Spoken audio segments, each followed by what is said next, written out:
तो hello hello, कैसे हैं आप सभी लोग। स्वागत है आप सभी का पीडब्ल्यू नर्सिंग कॉलेज प्रेप के इस खूबसूरत से बैच में। तो यार, दिस इज मी हिमानी। बेटा, जो आपका सब्जेक्ट चल रहा है वो आपका फंडामेंटल ऑफ नर्सिंग को हम डिस्कस कर रहे थे। तो आपकी 4 यूनिट कंप्लीट हो गई है फंडामेंटल ऑफ नर्सिंग की। आज आपकी 5th यूनिट है जिसको हम डिस्कस करेंगे। ठीक है, ये है आपकी 5th unit. 5th unit, 4 unit आपकी कंप्लीट हो गई है। 4th यूनिट ये आपकी थ्योरी पोर्शन है। उसके बाद जो नेक्स्ट यूनिट है आपकी वो वाइटल साइन है। उसके बाद हम वाइटल साइन को स्टार्ट करेंगे। ये वाली जो यूनिट है बेटा आपकी डॉक्यूमेंट एंड रिपोर्टिंग, ये बहुत ही इंपॉर्टेंट, इससे बहुत क्वेश्चन बनते हैं। बहुत इंपॉर्टेंट यूनिट है क्योंकि इससे क्वेश्चन बहुत बने हुए आपके एग्जाम में।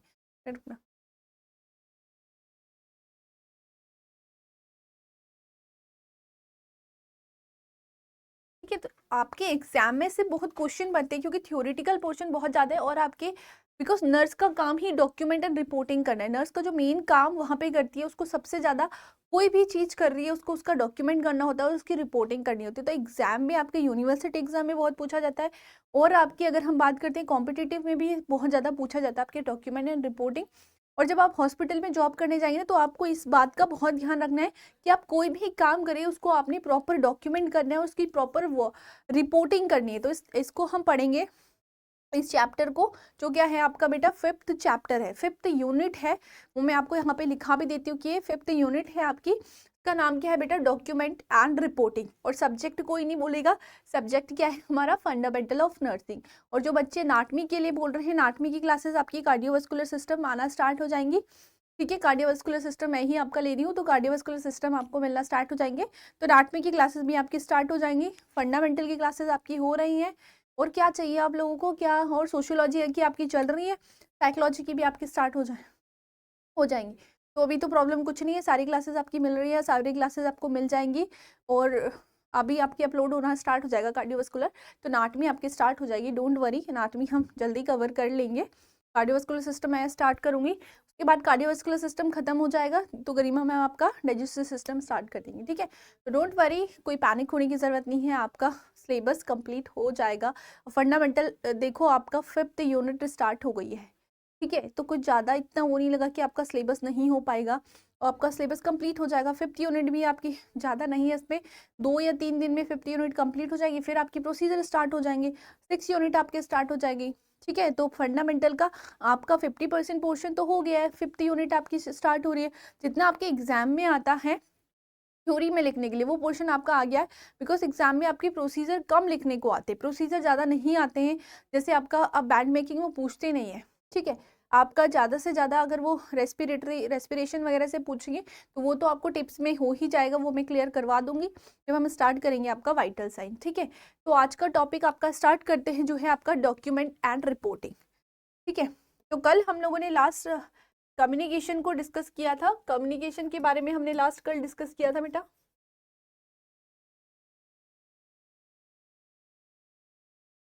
ठीक है, तो बाकी की जो उसकी प्रोसेस है, उसके बैरियर्स है, फैक्टर्स हैं, वो हमने कल डिस्कस कर लिए थे।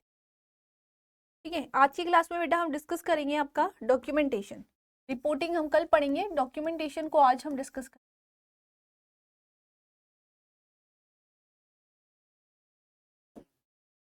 ठीक है, सबसे पहले अगर हम बात करते हैं कि डॉक्यूमेंटेशन होता क्या है। डॉक्यूमेंटेशन जैसे आपका डॉक्यूमेंट होगा, तो जब ने आपने कॉलेज में एडमिशन लिया होगा तो हमने उन्होंने कॉलेज वालों ने बोला होगा कि हमें आपका प्रॉपर डॉक्यूमेंटेशन चाहिए।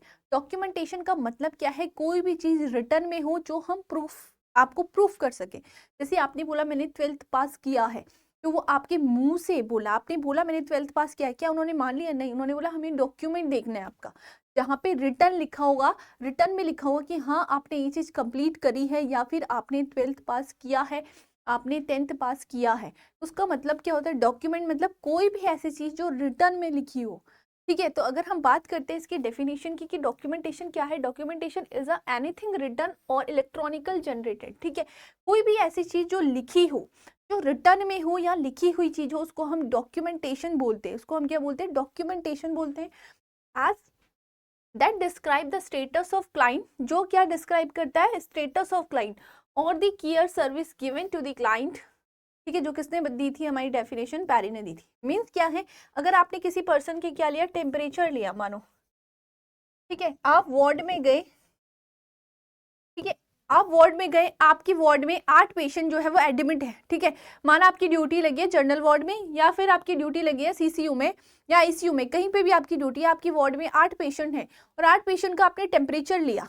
अब आपने वो टेम्परेचर जाके बताया कि डॉक्टर को कि इतना टेम्परेचर है, क्या वो मानेंगे? नहीं। आप क्या करते हैं, प्रॉपर डॉक्यूमेंटेशन करते हैं, प्रॉपर लिखते हैं कि इस पेशेंट का इतना है, इस पेशेंट का इतना, इतना, इस पेशेंट का इतना है। तो वो क्या है, एक क्या है प्रॉपर डॉक्यूमेंटेशन, मतलब कोई भी चीज जो आपने रिटर्न में लिखी गई है, जो आपने लिखी गई है, या तो वो इलेक्ट्रॉनिकल जनरेटेड हो, जो डिस्क्राइब करती है स्टेटस ऑफ क्लाइंट, ठीक है, और care service given to the client, जो हमने केयर सर्विस उसको दी है।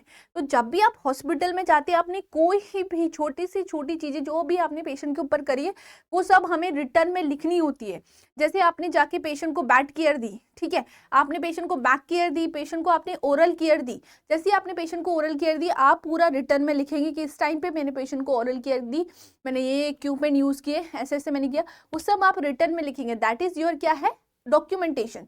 नेक्स्ट क्या है, client refers to the individual families, groups, population और entire communities who require nursing expertise, ठीक है। क्लाइंट क्या रेफर करता है, अगर हम इसमें बात करें तो कोई भी इंडिविजुअल, अगर कोई इंडिविजुअल है, कोई फैमिली है, कोई ग्रुप है और कोई पॉपुलेशन है, इंटायर कम्युनिटीज हु रिक्वायर, जो क्या रिक्वायर करते हैं, कोई भी एक नर्सिंग एक्सपर्ट को रिक्वायर करते हैं, ठीक है। अगर उनको केयर प्रोवाइड करनी है, उनको केयर देनी है, उसके लिए हमें क्या रिक्वायरमेंट होती है, नर्सिंग एक्सपर्टीज की रिक्वायरमेंट होती है। कोई भी जाके इंजेक्शन तो नहीं लगा सकता है। अगर आपको बोला है आईएम इंजेक्शन देना है, जैसे इंसुलिन का इंजेक्शन है, वो लोग यूज कर लेते हैं इंसुलिन के इंजेक्शन को, बट आपको आईएम इंजेक्शन लगाना है, ये कैन्युला लगाना है, उसके लिए आपको नर्सिंग एक्सपर्ट की जरूरत होगी। नेक्स्ट है डॉक्यूमेंटेशन सर्व एज, डॉक्यूमेंटेशन क्या सर्व करता है, as a permanent record of client information and care, ठीक है। डॉक्यूमेंटेशन क्या है, परमानेंट रिकॉर्ड होता है आपका। परमानेंट क्या होता है, रिकॉर्ड होता है। जैसे अगर हम बात करते हैं, आपको करेक्टर सर्टिफिकेट मिला होगा कॉलेज से, तो करेक्टर सर्टिफिकेट क्या है, आपका परमानेंट रिकॉर्ड है।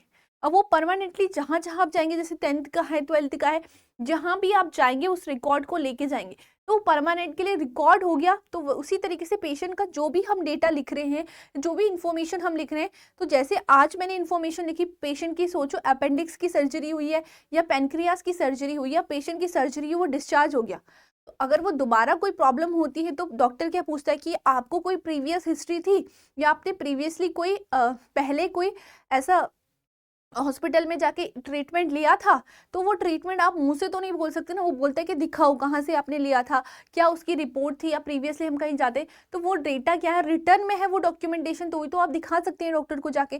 तो कोई भी ऐसी चीज जो परमानेंटली आपके क्लाइंट की इंफॉर्मेशन को बताता है, या क्लाइंट की इंफॉर्मेशन को कोई भी चीज हमने लिख दी है, तो उसकी प्रीवियस सर्जरी हुई थी, क्योंकि पास्ट हिस्ट्री के बारे में डॉक्टर, जब भी आप हॉस्पिटल में डॉक्टर को आपने देखा वो हिस्ट्री लेता है या फिजिकल एग्जामिनेशन करता है, वो सबसे पहले पास्ट हिस्ट्री के बारे में पूछता है कि क्या आपकी कोई पास्ट हिस्ट्री रही है या आपने इसके रिगार्डिंग पहले कोई ट्रीटमेंट लिया है। तो वो क्या है, आपका डॉक्यूमेंटेशन की प्रॉपर इंफॉर्मेशन, जो भी पेशेंट के आप कर रहे हैं, जो भी पेशेंट के साथ आपने किया है, वो प्रॉपर आपका डॉक्यूमेंटेशन होगा। अगर एक भी चीज आपने मिस कर दी तो बहुत आपके लिए क्या हो सकती है, हार्मफुल हो सकती है। बिकॉज मैंने पहले ही तुम्हें बताया कि हमारा एक ऐसा प्रोफेशन है जहाँ पे हम पेशेंट के साथ, जहाँ पे हम पीपल्स के साथ डील करते हैं, we deal with the peoples, क्योंकि हम पीपल्स के साथ डील करते हैं तो बहुत कंट्रोवर्सी हो जाती है। अपनी एक भी चीज गलत लिख दी, ठीक है, पेशेंट का आपने एक भी बीपी अगर लिख दिया, पेशेंट का टेम्परेचर आपने गलत लिख दिया, तो जो पेशेंट की सर्जरी होनी है, ठीक है, और बिफोर सर्जरी, ठीक है, प्री ऑपरेशन वार्ड में पेशेंट है, प्री ऑप में पेशेंट है, वहां पे आपको उसकी वाइटल मेजर करने हैं। अब अगर उसने वाइटल आपने गलत लिख दिए, तो आपको पता है सर्जरी होने के लिए पेशेंट के वाइटल्स मॉनिटर करना और वाइटल्स स्टेबल होना बहुत ज़रूरी है। अगर थोड़ा सा भी पेशेंट को हाइपरटेंशन, हाइपोटेंशन या फीवर होता है, तो सर्जरी को हम कैंसिल कर देते हैं कि सर्जरी आज नहीं होगी, बिकॉज पेशेंट के वाइटल बहुत स्टेबल होना बहुत ज़रूरी है। अब आपसे बोला पेशेंट के वाइटल लेके आओ, ठीक है, पेशेंट के वाइटल लेके आओ, और आपने गलत वाइटल क्या कर दिए, डॉक्यूमेंट कर दिए, या फिर आपने डॉक्यूमेंट करे ही नहीं वाइटल, तो वो क्या कर सकता है, पेशेंट की जो लाइफ है उसको थ्रेटनिंग कर सकता है, या पेशेंट की लाइफ को थ्रेटनिंग कर सकता है, ठीक है। तो हमें प्रॉपर डॉक्यूमेंटेशन करना बहुत ज़रूरी है, किसी भी चीज़ का प्रॉपर डॉक्यूमेंटेशन या प्रॉपर लिखना अपने प्रूफ के लिए, ठीक है, अपने प्रूफ के लिए कि आपने एक पेशेंट को कोई मेडिसिन दी, ठीक है, आपने पेशेंट को कोई मेडिसिन दी, उसके बाद पेशेंट को कोई साइड इफेक्ट हो गया या फिर पेशेंट को कोई भी प्रॉब्लम हो गया, पेशेंट की डेथ हो गई। अब आप पे सब लोग चढ़ेंगे कि आपने ऐसी कौन सी दवाई दी और आपने क्या ऐसा पेशेंट के साथ किया कि आपकी वजह से हमारा पेशेंट मर गया।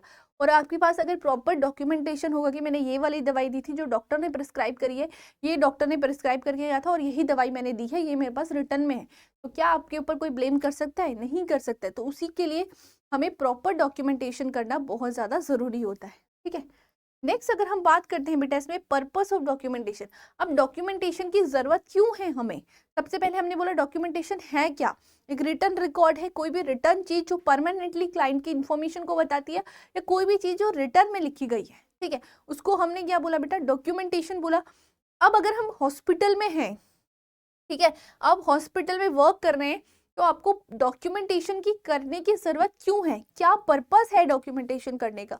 तो सबसे पहली बात है कि क्या करते हैं, provide return record of the history. जो पेशेंट की हिस्ट्री होगी उसका रिटर्न रिकॉर्ड बताता है ये। ठीक है, पेशेंट की हिस्ट्री, मानो पेशेंट का नेम है, हिस्ट्री मीन्स क्या है? पेशेंट की एज है, ठीक है, पेशेंट का सेक्स है और पेशेंट का जो भी ऑक्यूपेशन है। अब जब हॉस्पिटल में आप जाएंगे ना, तो अभी मैं आपको बताऊंगी आगे, जब हम इसमें ये भी बताऊंगी मैं रिपोर्ट लिखते कैसे हैं, वो सारा कुछ है, आपको समझ में आ जाएगा जब ये पूरा चैप्टर आपका कंप्लीट हो जाएगा ना, तो रिपोर्ट और रिकॉर्डिंग वाला चैप्टर आपका कंप्लीट हो जाएगा। तो पेशेंट जब भी हमारी हॉस्पिटल में आता है, हम उसकी नर्सिंग हिस्ट्री लेते हैं, हिस्ट्री ऑफ द पेशेंट, तो उसमें उसका पर्सनल डेटा हम कलेक्ट करते हैं, जैसे पेशेंट का नेम हो गया, एज हो गया, उसकी सेक्स हो गया, उसका ऑक्यूपेशन क्या है, क्या वो काम करता है। जैसे पेशेंट को कोई रेस्पिरेटरी डिजीज है, तो अगर हम उसका ऑक्यूपेशन पूछेंगे तो पेशेंट कोई ऐसी जगह पे काम कर रहा है जिसकी वजह से उसको रेस्पिरेटरी प्रॉब्लम हो रही है, तो हम उसका ऑक्यूपेशन, उसके घर में कौन कौन है, उसकी चीफ कंप्लेंट क्या है, उसकी पास्ट हिस्ट्री क्या रही है, उसकी प्रेजेंट मेडिकल हिस्ट्री क्या है, ठीक है, सारी चीजें हम उससे पूछते हैं। तो वो हिस्ट्री जो रिटर्न में हम लिखेंगे, तभी तो हमें आगे जाके पता चलेगा कि अगर अब पेशेंट ने आपको बताया आपका नाम क्या है, और आप ऐसे थोड़ी ही छोड़ दोगे, तो तुम्हें क्या उसका नाम याद रहेगा? नहीं याद रहेगा। तो रिटर्न में अगर इन्फॉर्मेशन रहेगी तो वो चीज़ क्या रहेगी आपके लिए? यूजफुल रहेगी। दूसरा क्या है, उसका ट्रीटमेंट, जो भी ट्रीटमेंट उसको दिया है, जो भी केयर उसको दी है, responses of the patient while under the care of health care provider. ठीक है, क्या क्या आपके रिस्पॉन्सेज है, जितने भी आप केयर प्रोवाइड करते हैं सब कुछ रिटर्न में होती है। अब ऐसा तो नहीं है कि आप हॉस्पिटल नहीं गए होंगे, ऑटोमेटिकली कभी ना कभी आप हॉस्पिटल तो गए होंगे, या फिर अभी तो आपकी पोस्टिंग नहीं लगी होगी, पर जब आपका एडमिशन हो जाएगा या फिर कुछ महीने बाद, 6 महीने बाद आपकी पोस्टिंग लगेगी हॉस्पिटल में, तो हॉस्पिटल में आप जो भी केयर देंगे, तो आपने देखा होगा पेशेंट की पूरी एक फाइल होती है, पूरी एक फाइल बनी होती है पेशेंट की, तो उसमें जो भी केयर हम पेशेंट को प्रोवाइड करते हैं, छोटा सा छोटा प्रोसीजर, कोई भी प्रोसीजर जो भी हम पेशेंट के साथ करते हैं, वो हमको रिटर्न में लिखना होता है। चाहे आप पेशेंट का टेम्परेचर ले रहे हैं, चाहे आप पेशेंट का ब्लड प्रेशर ले रहे हैं, ठीक है, चाहे आप उसका रेस्पिरेटरी रेट देख रहे हैं, छोटी सी छोटी, चाहे आप उसकी नेल केयर कर रहे हैं, चाहे आप उसकी ओरल केयर कर रहे हैं, बैक केयर कर रहे हैं, डजंट मैटर, आप कोई भी केयर उसको प्रोवाइड कर रहे हैं, वो आपको रिटर्न में लिखनी ही होगी, वो आपको लिखनी होगी। उसका प्रॉपर डॉक्यूमेंटेशन होता है। जब आप हॉस्पिटल में जाएंगे, पोस्टिंग जाएंगे, या कोई ना कोई कभी आपके घर से कभी हॉस्पिटल में गया होगा, तो आपने देखा होगा प्रॉपर एक पूरी फाइल होती है, जो क्लाइंट आपके एडमिटेड होते हैं। अब ऐसा नहीं कि जो ओपीडी में जा रहे हैं, ठीक है, ओपीडी में जा रहे हैं, वो सुबह दिन में गए, ठीक है, और आउट पेशेंट डिपार्टमेंट होता है, ओपीडी का मतलब ही क्या है? आउट पेशेंट डिपार्टमेंट, ठीक है। अब वो दिन में गए, दिन में वापस आ गए, तो उन्होंने कोई ऐसी केयर तो नहीं ली ना, जो भी ट्रीटमेंट हुआ, जो भी उनके साथ लिखा गया, वो सारी चीज़ें तो डॉक्टर लिख ही देगा। बट प्रॉपर अगर कोई हॉस्पिटल में एडमिट हुआ है, आपकी वार्ड में है, लाइक आप आईसीयू में हो, आईसीयू में नर्स हो, या सीसीयू में हो, कोई भी पेशेंट है, तो आईसीयू वाले नर्स का आपको पता है कि अगर कोई पेशेंट सीसीयू में है, क्रिटिकल केयर यूनिट में है, तो आपको हर टाइम उसका वाइटल साइन मॉनिटर करने होते हैं, ठीक है, वहाँ पे आपको हर टाइम पे उसके वाइटल साइन मॉनिटर करने होते हैं, क्योंकि वो वैसे ही क्रिटिकल केयर में है, तो प्रॉपर डॉक्यूमेंटेशन होना बहुत ज़्यादा ज़रूरी होता है। ठीक है, नेक्स्ट क्या है, इज अ गाइड फॉर, ठीक है, reimbursement of cost of care. ठीक है, गाइड होता है कि हम क्या कर रहे हैं, कॉस्ट ऑफ केयर क्या है, mean serve as a evidence of care in a court of law. ठीक है, कोर्ट ऑफ लॉ में एविडेंस होता है कि पेशेंट के साथ कोई भी अगर गलती हुई है, तो आपके पास एविडेंस होना चाहिए। आपको पता है हॉस्पिटल में पेशेंट के साथ अगर कोई भी चीज़ हो रही है या मिस हैपनिंग हो रही है, तो उसका रिस्पॉन्सिबल कौन है? हेल्थ केयर प्रोफेशनल है, आप लोग हो। तो आपने पता होगा जो फैमिली होती है, जो अटेंडेंट्स होते हैं, वो सीधा सीधा बोलते हैं कि आपने हमारे पेशेंट को मार दिया, या आपकी वजह से हमारा पेशेंट मर गया। ठीक है, तो अगर आपके पास प्रॉपर डॉक्यूमेंटेशन होगी, तो कभी कभी कोर्ट में भी चले जाते हैं, केस कर देते हैं आपके कि आपकी वजह से हमारा पेशेंट मर गया। एक बार एग्जांपल भी बताती हूँ मैं आपको। एक बार मेरी ड्यूटी लगी थी जब मैं अपने हॉस्पिटल में जब मैं स्टूडेंट थी, ठीक है, तो स्टूडेंट थी जब हम दो एक पेशेंट आया था, हमने उसको सीपीआर दिया। क्रिटिकल केयर यूनिट में आया वो, उसको सीपीआर हमने दिया, बट वो सीपीआर देने के बाद भी पेशेंट की क्या हो गई, डेथ हो गई।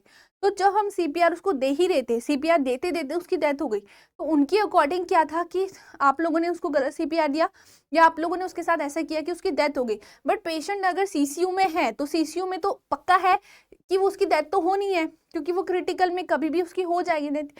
बहुत रेयर चांसेस होते हैं कि वहां से वो बचेगा, बट उसमें हमारी गलती नहीं थी। बट हमारा क्या था, डॉक्टर ने लिख के दिया था कि प्रिस्क्राइब क्या है कि पेशेंट को सीपीआर दो, और वो हमारा प्रॉपर डॉक्यूमेंटेशन था कि घर वालों ने सीधा सीधा इल्जाम लगा दिया था कि हम कोर्ट पे लेके जाएंगे तुम्हें, हम कोर्ट केस करेंगे, तुम्हारी वजह से हमारा पेशेंट मरा है। क्योंकि उनके भी इमोशंस होते हैं ऑटोमेटिकली, उनके घर से कोई गया है या उनके लव्ड वंस की डेथ हुई है, तो वो इमोशंस उसके बाहर निकलते हैं, तो वो नहीं देखते सामने कौन है, वो ब्लेम करते हैं।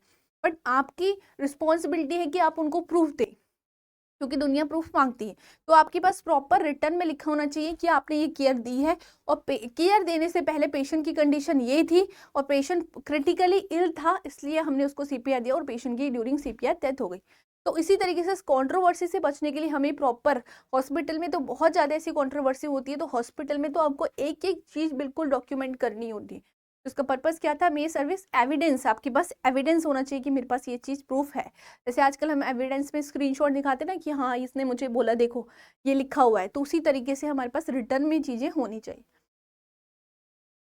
नेक्स्ट ये आपका बेटा इसमें शोज दी, क्या शो करता है, shows the use of the nursing process. ये शो करता है use of the nursing process. Nursing process मतलब क्या है कि नर्सिंग प्रोसेस में आपके कुछ स्टेप आते हैं कि आपको केयर कैसे प्रोवाइड करनी है किसी भी पर्सन को।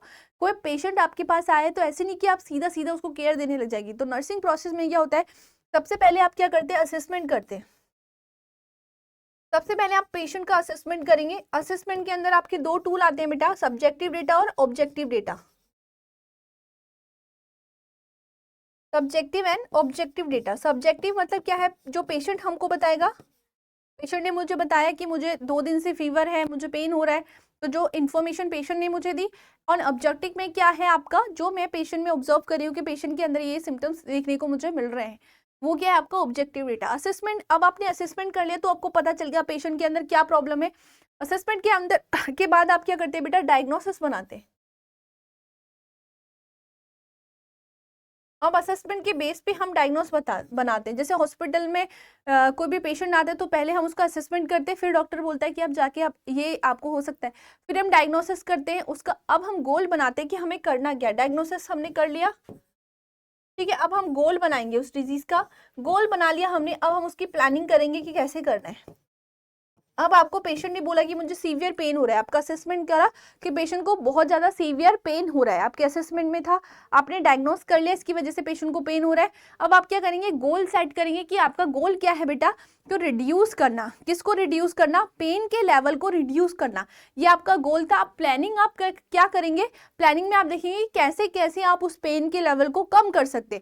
जैसे आपने प्लानिंग किया कि मैं उसको कंफर्टेबल पोजीशन दे सकती हूँ, ठीक है, मैं उसको कंफर्ट डिवाइस दे सकती हूँ, कंफर्ट डिवाइस से मैं उसके पेन को कम कर सकती हूँ, मैं उसको म्यूजिक थेरेपी से कम कर सकती हूँ, ठीक है। अब आपने प्लानिंग कर ली, अब आप इम्प्लीमेंट करेंगे जो भी आपने प्लानिंग करी है, जो भी आपने प्लानिंग करी आप उसको इम्प्लीमेंट करेंगे। अब इम्प्लीमेंट मतलब अप्लाई करेंगे। जैसे आपने बोला मैं म्यूजिक थेरेपी दूंगी, तो आप म्यूजिक थेरेपी अब उसको देंगे, ठीक है, आप म्यूजिक थेरेपी आप उसको देंगे। तो आप उसको जो भी आपने प्लानिंग करी है उसको इम्प्लीमेंट करेंगे, ठीक है। नेक्स्ट आपका आता है बेटा इवोल्यूएशन। नेक्स्ट आपका क्या आता है, इवोल्यूएशन। अब आप क्या करेंगे, जो भी आपने इम्प्लीमेंटेशन किया उसको इवोल्यूएट करेंगे। मीन्स आपका गोल क्या था, ठीक है, गोल था आपका to reduce the pain level of patient, reduce दी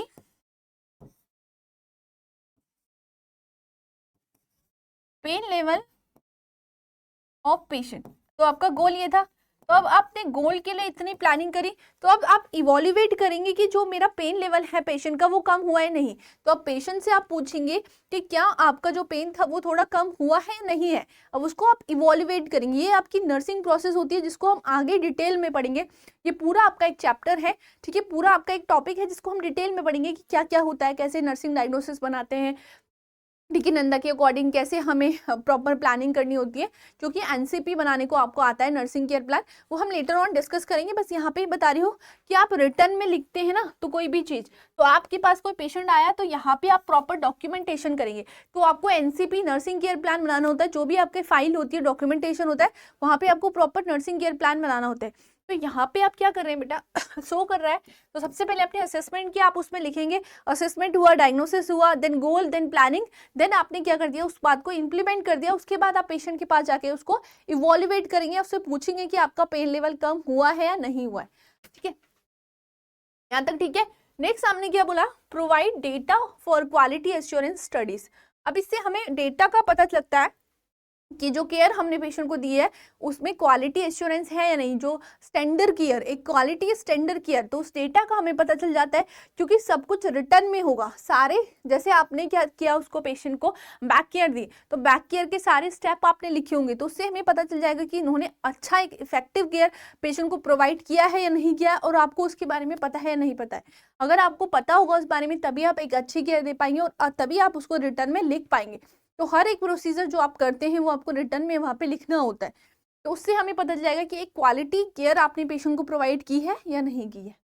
दूसरा क्या है, इज अ लीगल रिकॉर्ड होता है ये, that can be use as evidence. अभी हमने पढ़ा था इवेंट्स दैट अकर्ड और ट्रीटमेंट गिवन। ठीक है, जब भी हम ट्रीटमेंट देते हैं पेशेंट को, उस टाइम पे जो भी हमारा एविडेंस है, ठीक है, जो भी हम कर रहे हैं वो एक एविडेंस प्रूफ होता है, जो भी हमने लिखा है वो एविडेंस प्रूफ होता है। जैसे फॉर एग्जाम्पल अगर हम बात करते हैं किसी पेशेंट की, ऑपरेशन थिएटर में किसी पेशेंट की ओटी चल रही है, तो वहाँ पे ना अलग अलग नर्स होती है, तो वहाँ पे बेटा क्या होता है, आपको प्रॉपर डॉक्यूमेंटेशन करना होता है, कितने पेशेंट को गॉज यूज करे, कितनी नीडल्स यूज हुई।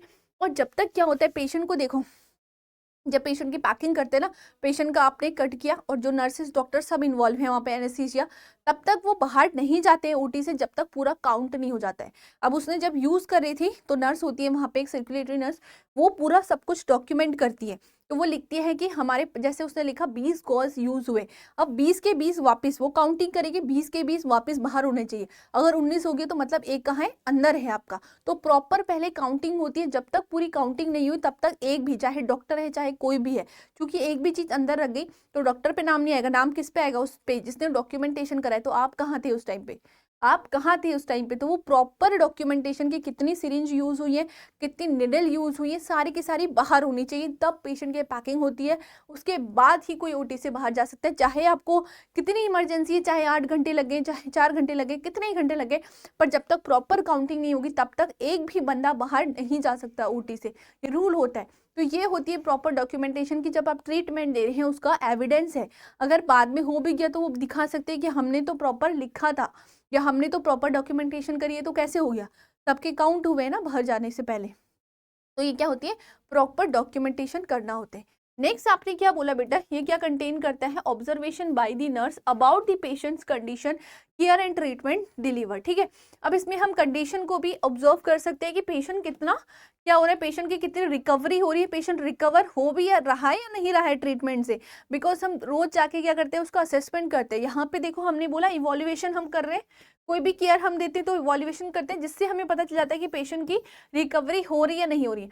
अब देखो किसी पेशेंट को बैड सोर हो गए, ये बैड सोर एक प्रोसीजर है जो आगे जाके आप पढ़ेंगे। बैड सोर मतलब क्या होता है बेटा, अगर आप लॉन्ग टाइम तक एक ही पोजीशन में रहते हैं तो पेशेंट के क्या हो जाते हैं, उस जगह पे फ्रिक्शन लगता है पेशेंट को और पेशेंट के बैड सोर हो जाते हैं, सोर बन जाते हैं। आप खुद ही सोचो, आप एक ही पोजीशन में लेटे हुए, तो पेशेंट को अगर हम बैड केयर देने जा रहे हैं, हम बैक केयर देने जा रहे हैं, तो WHO के अकॉर्डिंग अगर पेशेंट को बैड सोर है तो आप उसे 2-2 घंटे में उसकी पोजीशन चेंज करते रहिए। ठीक है, तो आपको पता लगा कि किसी पेशेंट को बैड सोर हुए हैं और आपने उसको केयर प्रोवाइड करी, उसके बाद आप इवॉल्युएट करेंगे तो आपको पता चलेगा कि पेशेंट उससे कितना रिकवर हो रहा है और रिकवर हुआ है भी या नहीं हुआ है।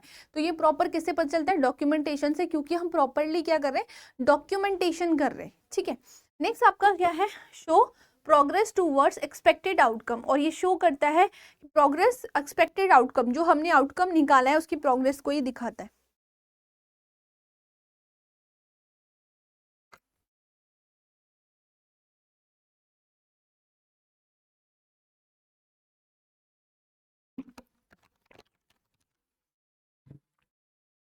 ठीक है। तो ये प्रोग्रेस को दिखाता है कि अगर हम किसी पेशेंट को कोई भी ट्रीटमेंट दे रहे हैं तो उसका कितना प्रोग्रेस हो रहा है। तो वो प्रॉपर जब हम डॉक्यूमेंटेशन करते हैं कि अगर हमने 1 हफ्ते पहले की, जब भी आप ओपीडी में जाते हैं या आपकी कोई सर्जरी हुई है, तो सर्जरी के बाद आप पोस्ट ऑपरेटिव जब वार्ड में हैं तो उस टाइम पे आपकी रिकवरी देखी जाती है कि कितना रिकवर हुआ। रिकवरी के बेस पे फिर आपको डिस्चार्ज मिलता है हॉस्पिटल से।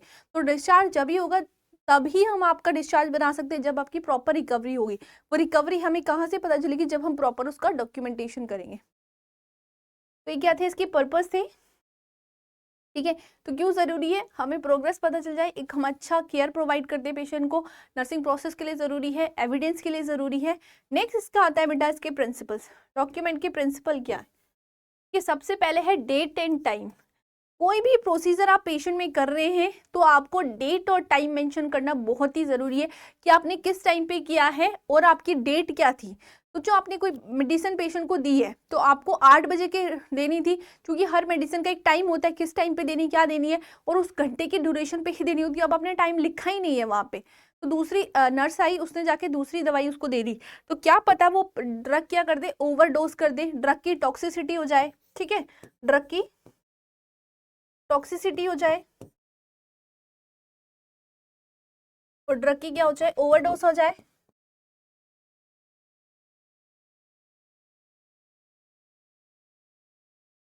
ठीक है, तो उसके लिए आपको डेट और टाइम मेंशन करना बहुत जरूरी है। Document date and time of each record. ठीक है, जो भी आप रिकॉर्डिंग कर रहे हैं, जो भी आप डॉक्यूमेंट कर रहे हैं, उसकी आपको प्रॉपर डेट और टाइम लिखना बहुत ज्यादा जरूरी है।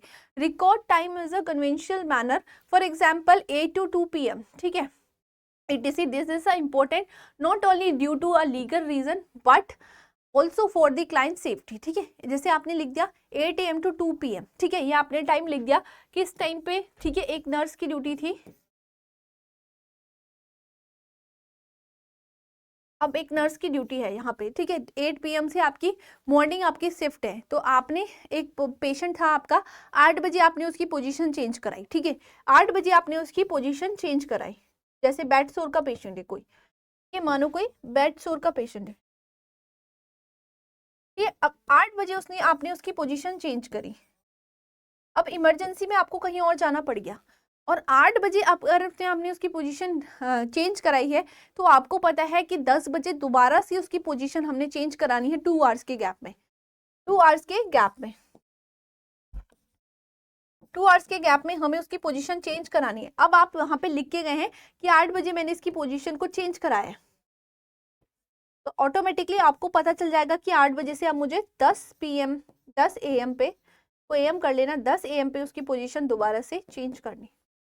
ठीक है, 10 AM पे उसकी दोबारा से मुझे पोजीशन को क्या करना है, चेंज करना है। जब आप टाइम और आपने दोबारा इसमें टाइम, आपने उसकी पोजीशन चेंज करी, आपने टाइम नहीं लिखा, अब आपके दिमाग से निकल गया कि मैंने कब उसकी पोजीशन चेंज कराई थी। तो ऑटोमेटिकली अगर कोई चीज़ आपके दिमाग से निकल गई है, ठीक है, कि मैंने कब उसकी पोजीशन चेंज कराई थी, तो क्या आपको टाइम पता रहेगा? क्या पता 12 बजे उसकी पोजीशन चेंज करे, आपको याद ही ना रहे, तो 12 बजे तो उसका टाइम ज़्यादा हो गया है। टाइम पर टाइम के अकॉर्डिंग तो हमें कब उसकी पोजीशन चेंज करानी चाहिए, 10 बजे करानी चाहिए। ठीक है, अब किसी का सैंपल जाना है, 24 आवर्स का सैंपल जाना है, किसी का urine collection, urine sample 24 hours urine sample जाना है। अब आपको पता है 24 आवर्स तो आपकी ड्यूटी नहीं रहेगी, आपकी ड्यूटी तो चेंज हो जाएगी। अब मानो 8 बजे आपकी ड्यूटी थी, 8 PM 8 AM से 2 बजे आप घर चले गए, 2 PM पे आप घर चले गए। अब आपने टाइम मेंशन नहीं किया, दूसरे वाले बंदी को क्या पता कब आनी है, फिर दूसरे की शिफ्ट आ गई, अब उसको नहीं पता, फिर दूसरे की शिफ्ट आ गई, उसको पता ही नहीं कब कलेक्शन लेके आना है 24 आवर्स का, कब उसका कलेक्शन करना है, कब उसका लैब टेस्टिंग करना है, पता ही नहीं है सामने वाले को। तो उस चीज़ के लिए हमें डेट और टाइम लिखना बहुत ज़्यादा ज़रूरी है कि किस टाइम पे आपने कोई चीज़ करी है। ठीक है, उसी के अकॉर्डिंग, जैसे दवाई भी देनी होती है, कोई भी चीज़ करनी होती है, तभी आपको पता चलेगी जब आप डेट और टाइम वहाँ पे मैंशन करेंगे। ठीक है, यहाँ तक क्लियर होगा, पहला प्रिंसिपल आपको पता चल गया बेटा। नेक्स्ट ये आपका, ठीक है, नेक्स्ट ये आपका लेजिबिलिटी। लेजिबिलिटी मीन्स क्या है बेटा, entries must be legible and easy to read. ठीक है, ऐसी होनी चाहिए, राइटिंग मस्ट बी क्लियर होनी चाहिए, very important in recording numbers and medical terms. आपकी क्या हो रही है लेजिबिलिटी, मतलब ऐसे आपको लिखना है टर्म्स जो अगले बंदे को समझ में आए, या फिर क्योंकि आपको पता है 2 बजे आप चले जाओगे, माना आपकी 8 से 2 ड्यूटी थी बेटा, ठीक है, 2 बजे आप घर चले जाओगे, तो आप कोई चीज़ वहाँ पे लिख के गए हो तो वही तो फाइल दूसरे बंदे के पास जाएगी।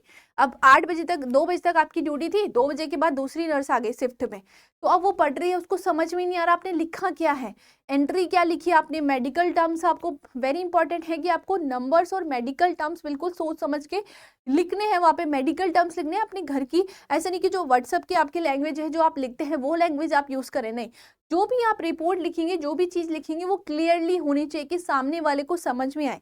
ऐसे आपने क्लियरली लिखना है कि सामने वाले को चीज़ समझ में आए, क्योंकि आप तो ड्यूटी से चले गए, अब दूसरा इंसान आएगा तो उसको वो चीज़ समझ में आनी चाहिए, है ना।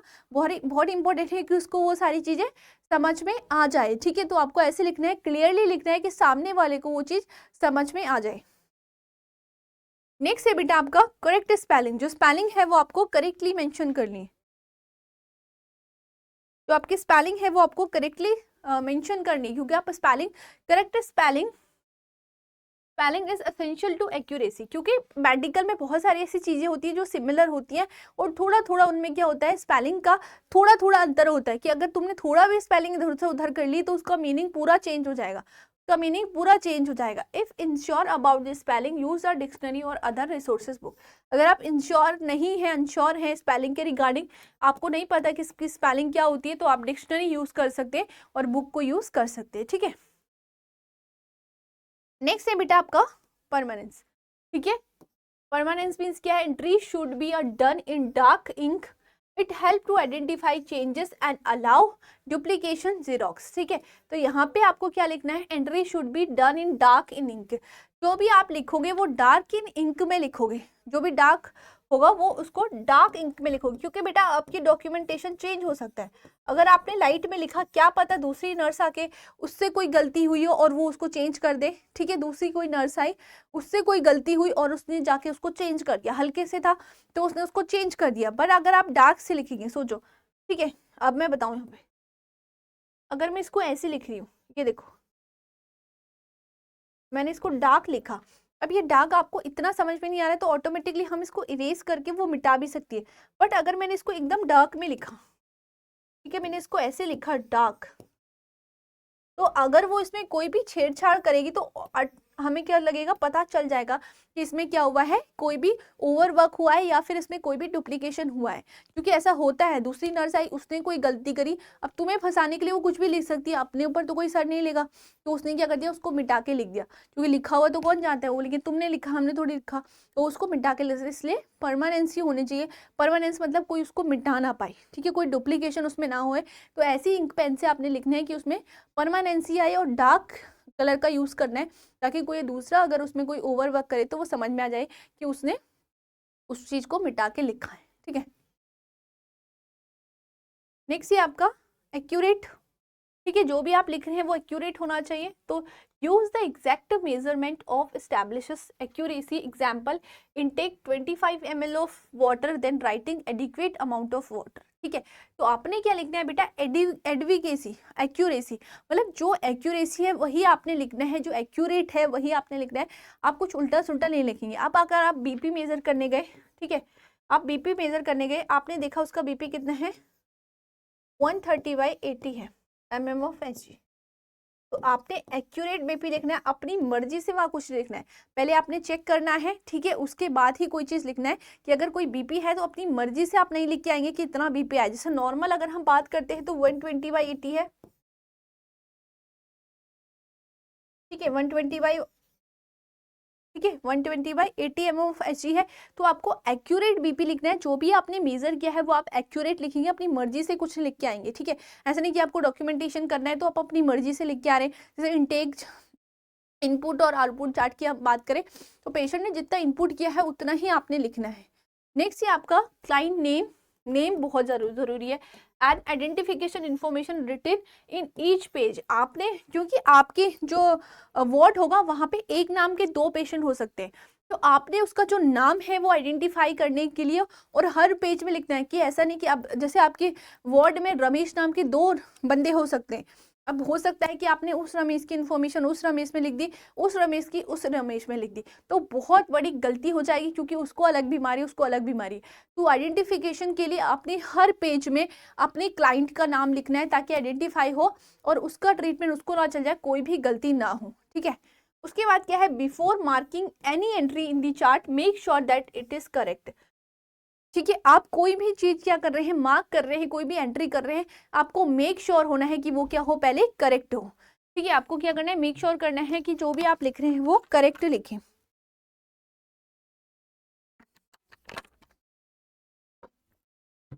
नेक्स्ट बेटा आपका है chart only your observation and action to be accountable. ठीक है, आपने चार्ट में वही लिखना है जो आपने ऑब्जर्व किया है। अब ऐसा नहीं कि आपने किसी को भेजा देख के आना क्या हो रहा है, अब होता ना ऐसे हम बैठे रहते हैं कि आपने इसको बोलिए देख के आना तो क्या उस पेशेंट का क्या है, उसने आके आपको बताया और आपने लिख दिया। ऐसा नहीं होना चाहिए, आपको अपनी ऑब्जर्वेशन और आपने जो देखा है चार्ट में वही मेंशन करना है जो आपने अपनी आंखों से देखा और आपने अपनी आंखों से मेजर किया। ऐसा नहीं कि किसी और से आपने बोला, उसने आके आपको बता दिया कि इतना उसका बीपी और आपने लिख दिया, नहीं, ये सब चीजें नहीं होनी चाहिए। तो आपको एक्यूरेसी लिखनी है जो आपने ऑब्जर्व किया है एक्शन, और अकाउंटेबल टू बी। ठीक है, जो आपके एक्शन है वही आपने वहां पे जाके लिखने हैं, अपनी मर्जी से या किसी और की मर्जी से वो चीजें नहीं लिखनी। नेक्स्ट से बेटा आपका सीक्वेंस, जो भी चीज आप लिखेंगे वो सीक्वेंस में होना चाहिए। ठीक है, document event in order to occurrence, example record assessment, then nursing intervention and then the client response. वही मैंने बताया कि सबसे पहले अगर हम बात करते हैं तो सबसे पहले आपको असेसमेंट लिखना है। ठीक है, सबसे पहले आपको असेसमेंट लिखना है, तो आपको सीक्वेंस में लिखना है। सबसे पहले आप वार्ड भी गए, सबसे पहले आप पेशेंट की कंडीशन को असेस करेंगे कि उसकी कंडीशन क्या है, उसके बाद आप उसका डायग्नोसिस बनाएंगे। ठीक है, वही है डायग्नोसिस। फिर आप गोल आपने सेट कर लिया उसके लिए, फिर आपने प्लानिंग, मतलब वही नर्सिंग इंटरवेंशन क्या आपने दिया उसके लिए, प्लानिंग आपने क्या करी, उसके बाद आपने उसको इम्प्लीमेंट कर दिया, जो भी आपने प्लानिंग करी थी उसका आपने इम्प्लीमेंट कर दिया, एंड देन आपने लास्ट में क्या कर दिया बेटा, इसका इवोल्यूएशन कर दिया लास्ट में। तो आप इसी सीक्वेंस में कोई भी प्रोसीजर आप कर रहे हैं या कोई भी डॉक्यूमेंटेशन आप लिख रहे हैं या कोई भी चीज डॉक्यूमेंट कर रहे हैं, तो आपको इसी सीक्वेंस में उसको डॉक्यूमेंट करना है कि असेसमेंट करेंगे, डायग्नोसिस करेंगे, गोल करेंगे, प्लानिंग करेंगे, इंप्लीमेंट करेंगे, इवोल्यूशन करेंगे। तो आप इसी सीक्वेंस में लिखेंगे। अपडेट और डिलीट प्रॉब्लम्स एज नीडेड। ठीक है, अपडेट कर सकते हैं, डिलीट प्रॉब्लम्स एट, अगर आपको नीड है किसी चीज की, आपको लग रहा है कि चीज गलत है, उसको या तो अब अपडेट करके लिख दें, वहां पे आपने कोई चीज लिखी तो आप उसको क्रॉस कर दें। ठीक है, जैसे आप गए, आपने बीपी देखा 120/80 देखा, ठीक है, आपको लग रहा है, आपने देखा कि शायद मशीन में प्रॉब्लम थी या मेरा ध्यान नहीं था, तो आप क्या कर सकते हैं, यहाँ पे उसको डिलीट या तो उसको कट करके अपडेट करके लिख सकते हैं। ठीक है, या फिर आपने उसको कट करा, अपडेट करके जो उसका बीपीआई मानो 140/80 उसका बीपीआई, तो आपने इस तरीके से अपडेट करके वहां पे लिख देना, उसके ऊपर कोई खजर बजर नहीं करनी है। ऐसा नहीं कि इसी के ऊपर 140 बनाने में लगे हैं, ऐसा नहीं करना है आपने। आप इसको ऐसे क्रॉस करके उसके आगे अपडेट करके लिख सकते हैं, उसको डिलीट करके, या उसमें ऐसे लाइन मार के, यहाँ पे ऐसे लाइन मारेंगे, डिलीट करना, लाइन मारना, और अपडेट करके वहां पे उसमें अलग वो लिख देंगे। उसके ऊपर आपको कोई ऐसी ओवर राइटिंग या ओवर चीजें नहीं करनी। ठीक है, नेक्स्ट है आपका अप्रोप्रिएटनेस, आपकी जो भी चीजें हैं वो अप्रोप्रिएट होनी चाहिए। ठीक है, रिकॉर्ड इन्फॉर्मेशन, जो भी हमने बात करी, record information pertaining the client health problems and care only. ठीक है, तो आपको क्लाइंट की इन्फॉर्मेशन लिखनी है, अप्रोप्रिएटनेस लिखनी है, avoid personal information that are appropriate. ठीक है, आपको पर्सनल इन्फॉर्मेशन वहाँ पे कुछ नहीं लिखनी है, आपको सिर्फ क्लाइंट से रिलेटेड ही चीज़ें लिखनी है।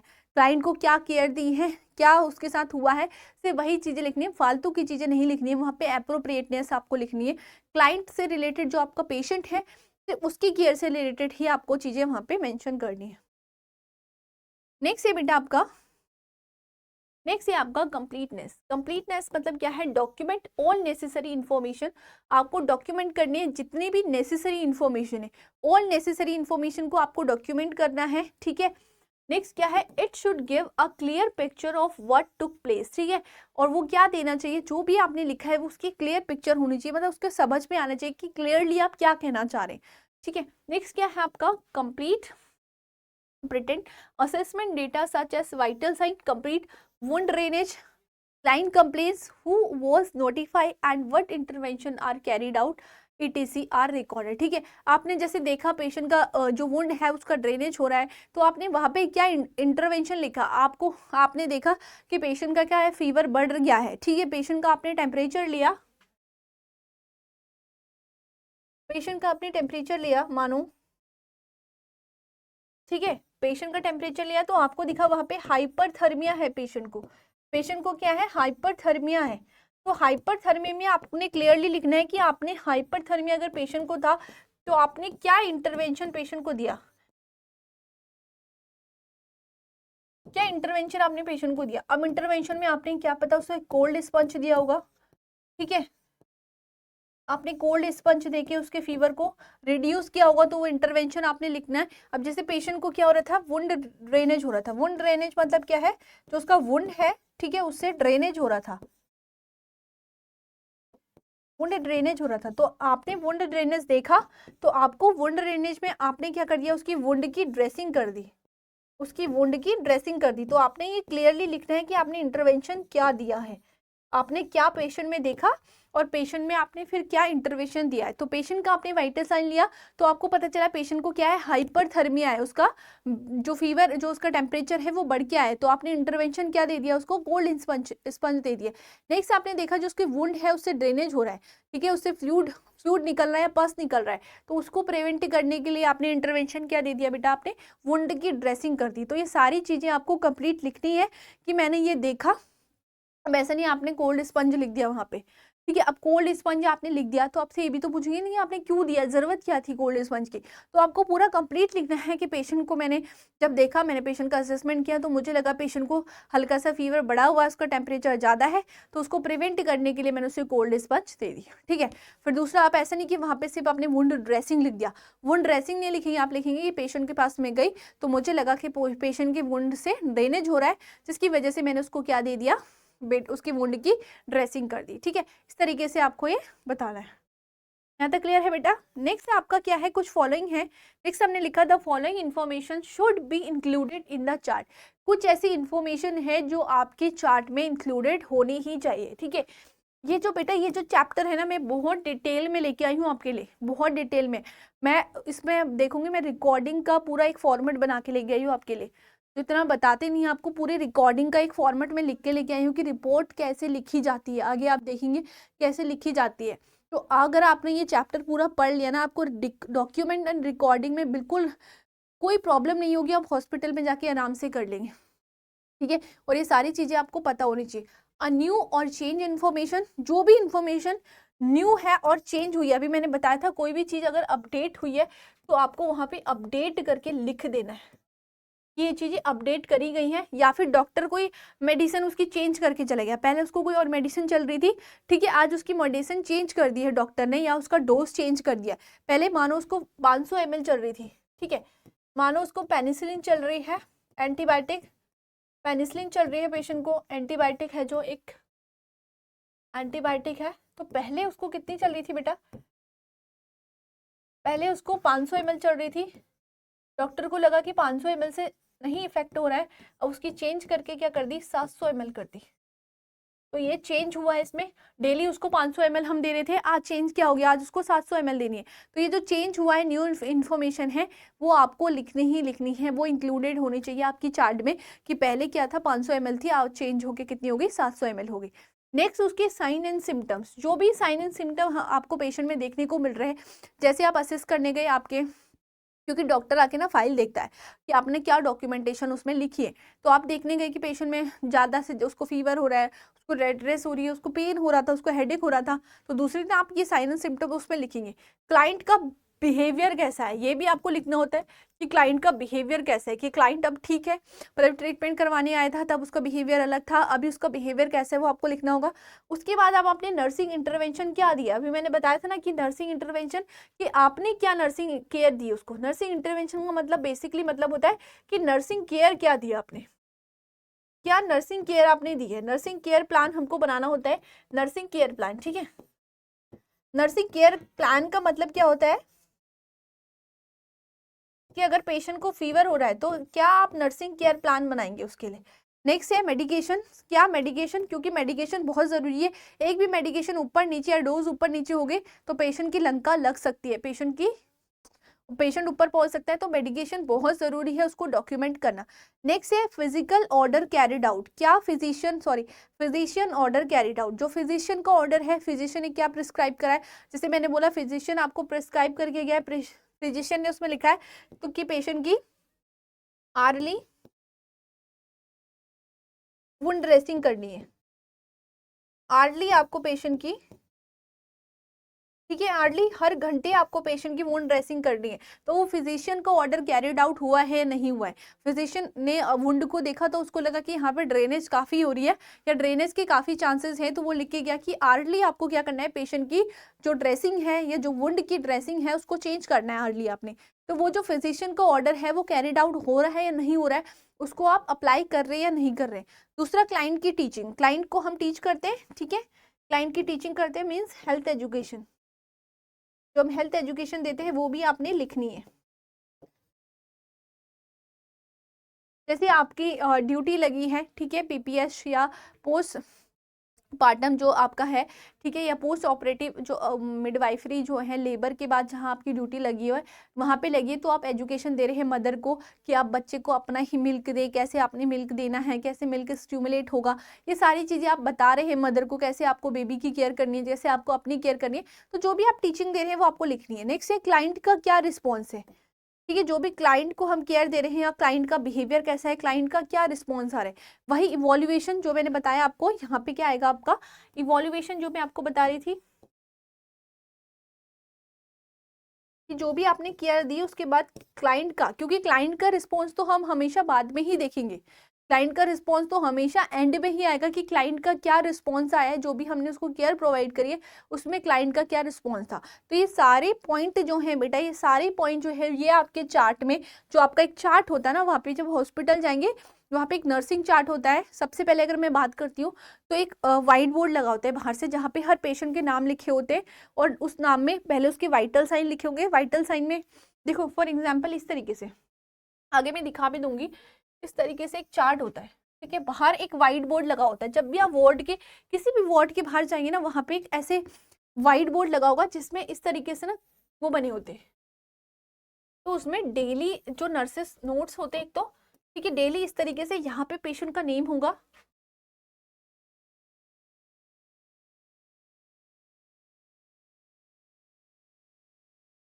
अब जितने भी वार्ड में आपके पेशेंट है ना सबका नाम यहाँ पे मेंशन होगा।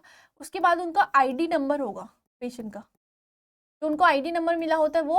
उसके बाद यहाँ पे उनका टेम्परेचर लिखा होता है बेटा, बीपी, रेस्पिरेटरी, ठीक है, अगर मैं बात करती हूँ उनकी पल्स, और लास्ट में उनका होता है इनपुट आउटपुट चार्ट, इनपुट और आउटपुट कि पेशेंट ने कितना इनपुट किया और आउटपुट, इस तरीके से लिखा होता है। तो हर पेशेंट का ऐसे बाहर पे ना बना होता है। जब भी आप हॉस्पिटल जाएंगे ना तो बाहर अब जितने भी वार्ड में आपके पेशेंट है ना, और आपको ये हर बार अपडेट करना होता है, हर बार आपको अपडेट करना होता है। मानो आपका कोई पेशेंट है, ठीक है, किसी भी पेशेंट का मैं नाम लिख लेती हूँ, मानो रमेश नाम का एक पेशेंट है, यहाँ पे टाइम भी होता है और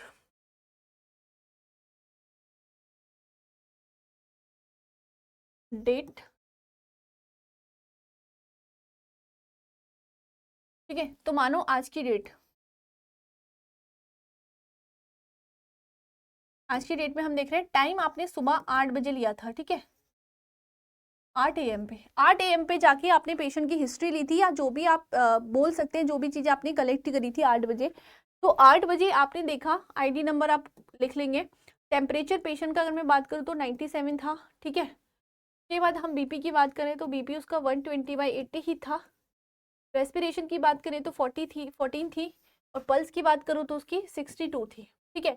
इनपुट में पेशेंट ने 800 ml इनपुट किया था, और आउटपुट में अगर मैं बात करूँ तो 900 ml उसका आउटपुट था।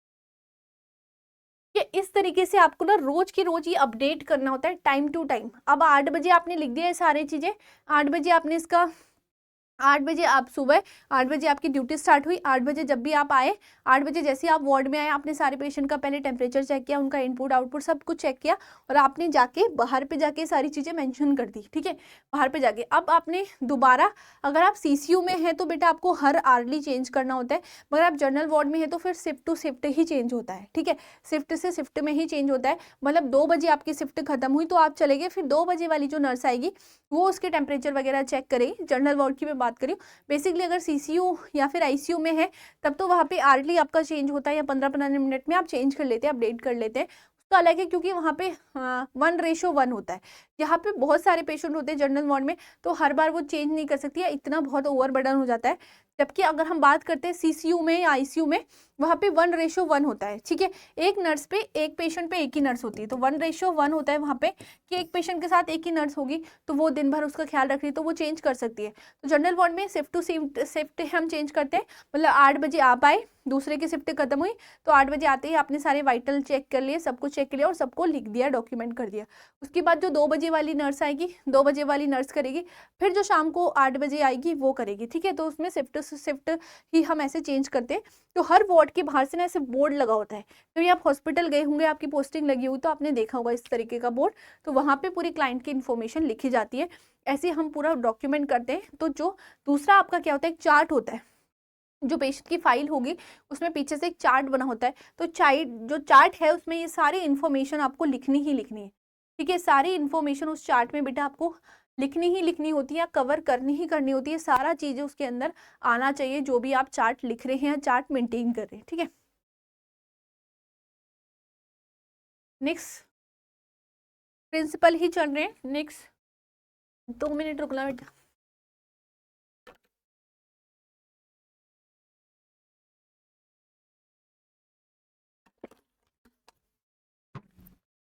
नेक्स्ट आपका आता है कॉन्सियसनेस। जब भी आप कोई भी रिकॉर्डिंग या रिपोर्ट कर बना रहे हैं, डॉक्यूमेंट कर रहे हैं कोई भी चीज, तो आपको उसके लिए कॉन्शियसनेस होनी चाहिए। कॉन्शियसली वही मैंने बताया कि आप जब पेशेंट का कुछ रिकॉर्ड करने गए हैं, पेशेंट की वाइटल साइन ले रहे हैं, आपका ध्यान कहीं और ही, आप फोन पे लगे हुए हैं या किसी से बात कर रहे हैं और पेशेंट का आपने टेम्परेचर लिया और कहीं बात करने में लगे, केयर देने में लगे, तो आप एक अच्छा डेटा नहीं लिख पाएंगे, अच्छी चीजें डॉक्यूमेंट नहीं कर पाएंगे। तो आपने क्या करना है, recording need to be a brief होनी चाहिए as well as complete to save time in a communication, ठीक है। तो आपको ज्यादा टाइम ना लगे, मतलब जैसे 2 बजे कोई नर्स आए तो आपने सारी इन्फॉर्मेशन लिखी है, ठीक है, वहां पे सब कुछ कंप्लीट लिखा है, तो उसको ज्यादा टाइम नहीं लगेगी। आप कुछ लिख के ही नहीं गए हैं, ना आपने वाइटल साइन लिखे हैं, ना आपने लैब का कोई रिपोर्ट लिखा है वहां पे, तो उसको पहले तो वो सारी चीजें करनी पड़ेंगी दोबारा से। लैब का मतलब जो काम आप अच्छे से लिख के गए हैं, कंप्लीट लिख के गए हैं कि इस पेशेंट का ये होना है, इस पेशेंट की अभी ईसीजी हुई थी, इस पेशेंट का अभी इको होना है, इस पेशेंट को अभी एक्सरे के लिए भेजना है, और ये आपने उसमें लिखा है। तो आपको ये बतानी नहीं पड़ेगी, आप जैसे लिख के गए हैं सारी चीजें। तो जब हम ओवर देते हैं ना, ओवर, तो ओवर में आपने ये बोल दिया कि मैंने सब कुछ लिखा है, अगर आपने लिखा नहीं है अच्छे से, तो आपको बताना पड़ेगा कि जो 5 नंबर का पेशेंट है उसको एक्सरे के लिए भेजना है, जो 6 नंबर का पेशेंट है उसके लैब में रिपोर्ट गई है, उसकी रिपोर्ट कलेक्ट करनी है 5 बजे, ये सारी चीजें वरना आपको मुंह से बतानी पड़ेगी। बट आपने सब कुछ अगर कंप्लीट लिखा है वहां पे, तो आपको सारी चीजें बतानी नहीं पड़ेगी, तो वो क्या करेगा, आपके टाइम को सेव करेगा, ठीक है। अब आपको क्या करेगा, आपने सीधे गए तो आपने बोल दिया उसको कि मैंने सब कुछ फाइल में लिखा है, अच्छे से हर एक पेशेंट के बारे में मैंने लिखा है कि फर्स्ट जो नंबर बेड का, जो फर्स्ट नंबर वाले बेड का पेशेंट है उसका क्या क्या होना है, जो सेकंड नंबर वाले बेड का पेशेंट है उसका क्या क्या होना है, मैंने सब कुछ लिखा है, तो मैं जा रही हूँ, ठीक है। तो आपका 5 मिनट में ओवर हो गया, आप निकल गए, वरना आपको जब मुंह से सारी चीजें बतानी पड़ेगी तो आपको आधा घंटा लग जाएगा वहां पे, ठीक है। नेक्स्ट क्या है, क्लाइंट नेम, ठीक है, एंड वर्ड क्लाइंट भी ओमिटेड, ठीक है, मीन्स स्पेसिफाइंग, ठीक है। तो यहाँ पे हमने क्या बोला, जो क्लाइंट है उसके जो वर्ड्स हैं और जो नेम है वो एकदम कंप्लीट होने चाहिए। यूज एक्सेप्ट एब्रीवेशन, ठीक है, आपने एक्सेप्ट करना है, अगर कोई एब्रीवेशन हुआ है वहां पे तो उसको आपने एक्सेप्ट करना है, तो मतलब आपकी कॉन्शियसनेस होनी चाहिए। नेक्स्ट है बेटा आपका ऑर्गेनाइज्ड, जो भी चीज आप लिख रहे हैं वो ऑर्गेनाइज्ड वे में होनी चाहिए, मतलब अच्छे से ऑर्गेनाइज लिखी होनी चाहिए, आपने खिचड़ी या कॉम्प्लेक्स नहीं करना है चीजों को, ठीक है। तो यहाँ पे क्या है, information should be have a logical manner में लिखी होनी चाहिए। एग्जाम्पल, डिस्क्रिप्शन ऑफ पेन, ठीक है, nurse assessment and intervention and the client response. तो आपने डिस्क्रिप्शन ऑफ पेन का डिस्क्रिप्शन आपने अच्छे से लिखना है कि पेन स्केल एक आती है, ठीक है, आपने देखा होगा ना, पेन स्केल में अलग अलग एक्सप्रेशन बने होते हैं, हम आगे पढ़ेंगे, ठीक है। देखो इस तरीके से, यहाँ पे पेशेंट थोड़ा सा रो रहा है, अब पेशेंट यहाँ पे ज्यादा रो रहा है, अब यहाँ पे पेशेंट को बहुत सीवियर पेन है, पेशेंट का मुंह भी लाल हो गया है और सीवियर। तो इस तरीके से जो डिस्क्राइब करेंगे आप वो अच्छे से, कि उसका ऐसा नहीं कि हाँ पेशेंट को पेन है, आप पेन लिख के गए, पेन का लेवल आप वहाँ पे अच्छे से डिस्क्राइब करके जाएंगे कि पेशेंट के पेन का लेवल क्या है, या तो माइल्ड टू मॉडरेट होगा, ये मॉडरेट टू सीवियर हो गया। जैसे आप पेन के बारे में लिख रहे हैं बेटा, आप पेन के बारे में लिख रहे हैं पेशेंट के, तो पेन में आप उसका लेवल लिखेंगे, या तो वो क्या होगा आपका माइल्ड टू मॉडरेट होगा उसका पेन, माइल्ड टू मॉडरेट आप ऐसे डिस्क्राइब करके जाएंगे, आप सिर्फ पेन है नहीं लिख के जाएंगे, या फिर क्या होगा उसका, मॉडरेट टू सीवियर होगा।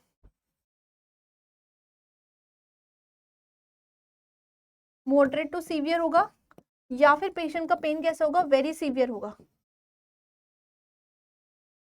और उसके बाद आप ये भी लिखेंगे, जब वेरी सीवियर था, इनमें से जो भी था आपने उसको क्या इंटरवेंशन दिया, इसके बाद इंटरवेंशन के बाद क्लाइंट का क्या रिस्पॉन्स रहा। या तो आप लिख सकते हैं कि उसका पेन थोड़ा रिलीफ हो गया, या फिर लिख देंगे कि पेन में कोई भी चेंजेस नहीं आए, उसका पेन वैसा ही रहा। तो उस अकॉर्डिंग ही तो दूसरा जो स्टाफ आएगा या दूसरा जो भी नर्स आएगी वो उसी अकॉर्डिंग उसको केयर देगी। अब आपने सिर्फ लिख दिया पेन है पेशेंट को, ठीक है, आपने लिख दिया पेन है। अब हमें कैसे पता पेशेंट को कैसा पेन है, या तो क्या पता पेशेंट को सीवियर पेन होगा, अगर सीवियर पेन होगा तो हमें इमीडिएटली कोई एक्शन लेना होगा। क्या पता पेशेंट को माइल्ड पेन, छोटा मोटा पेन हो रहा, तो उसके लिए हम इतना कोई बड़ा एक्शन नहीं लेंगे। तो आप पेन नहीं लिख के जाएंगे, आप उसको डिस्क्राइब करके जाएंगे कि पेशेंट को कैसा पेन हो रहा है।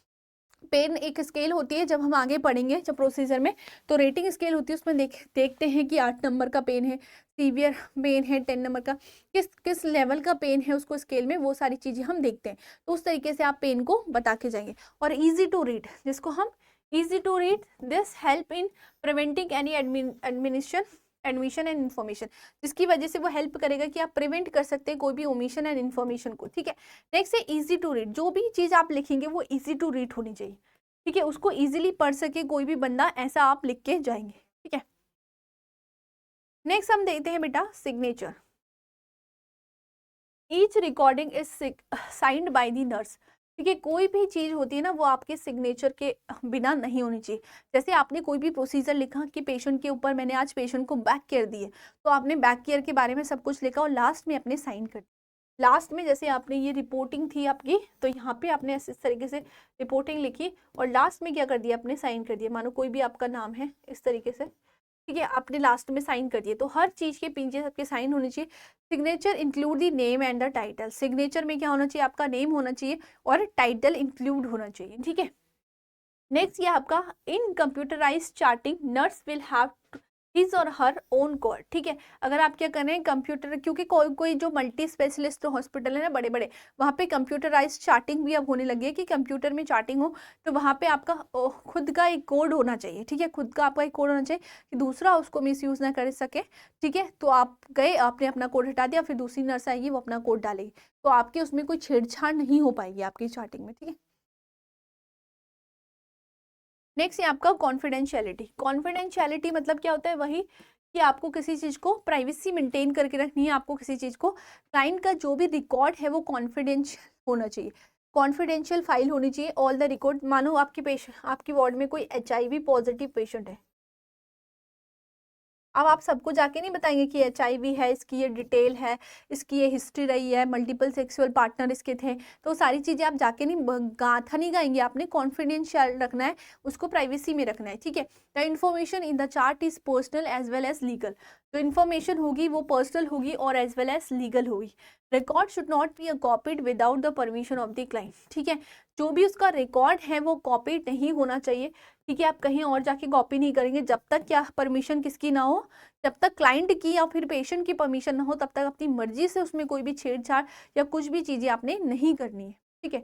नेक्स्ट है nurse should not allow, nurse क्या है, nurse should not allow any outsider to verify the client record, आपको कोई आउटसाइडर को वेरीफाई नहीं करवाना है कि वो क्लाइंट के रिकॉर्ड को वेरीफाई करे। वही कॉन्फिडेंशियलिटी मीन्स कोई अगर HIV का पेशेंट है, ठीक है, आपको पता है वो कम्युनिकेबल डिजीज है, कोई TB का पेशेंट है वहाँ पे, तो वो कम्युनिकेबल डिजीज है तो लोग इतना उससे कनेक्ट नहीं होंगे, तो आपको जाके किसी और से क्या करना है, किसी और उससे वेरीफाई नहीं करवाना है, आपने खुद ही वेरीफाई करना है उस चीज़ को, आपने खुद ही चीज़ें देखनी है। हम आउटसाइडर को क्लाइंट का रिकॉर्ड नहीं देंगे, तो आपको एक कॉन्फिडेंशियलिटी मेंटेन करके रखनी है, जो हमने पहले भी पढ़ी थी कि नर्स को कॉन्फिडेंशियलिटी मेंटेन करनी है। अगर बात किसकी हो रही है बेटा, पेशेंट की बात हो रही है, तो आपको कॉन्फिडेंशियलिटी मेंटेन करके रखनी है, ठीक है। जहाँ तक क्लियर होगा आप, आई होप कि आपको क्लियर हो गया होगा। तो ये सारा क्या था बेटा, आपका डॉक्यूमेंटेशन था। ये जितना भी हमने डिस्कस किया ये सारा आपका डॉक्यूमेंटेशन था। और अगर मैं रिकॉर्डिंग भी आज स्टार्ट कर दूंगी तो आपको थोड़ा कन्फ्यूजन हो जाएगा, तो रिकॉर्डिंग हम कल से स्टार्ट करेंगे। जितना भी हमने पढ़ा डॉक्यूमेंटेशन था, और मैंने बहुत ही ईजी वे में बहुत अच्छे से आपको ये चीज़ समझाई है, हर चीज़ एग्जाम्पल के साथ समझाई है। हॉस्पिटल में भी यही होता है। इसके बाद हम रिकॉर्डिंग पढ़ेंगे, तो रिकॉर्डिंग में तो मैं आपका प्रॉपर जो रिकॉर्डिंग चार्ट होता है ना वो भी लेके आई हूँ, आपको अच्छे से समझ में आ जाएगा।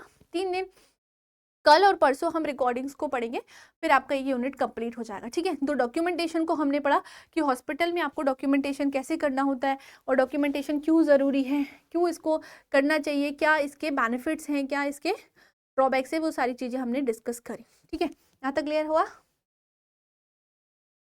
तो रिकॉर्डिंग्स बेटा हम कल पढ़ेंगे।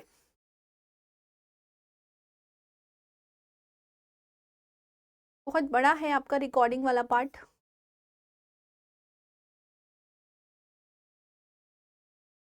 ठीक है, तो रिकॉर्डिंग को हम आधा कल और आधा परसों जब तक भी होगा मीन्स रिकॉर्डिंग को हम डिस्कस करेंगे। उसके बाद रिकॉर्डिंग आपका कंप्लीट हो जाएगा, फिर हम वाइटल साइन को स्टार्ट करेंगे। ठीक है, तो समरी में आज हमने डॉक्यूमेंटेशन के बारे में पढ़ा बेटा। डॉक्यूमेंटेशन क्या होता है इसको हमने डिस्कस किया आज।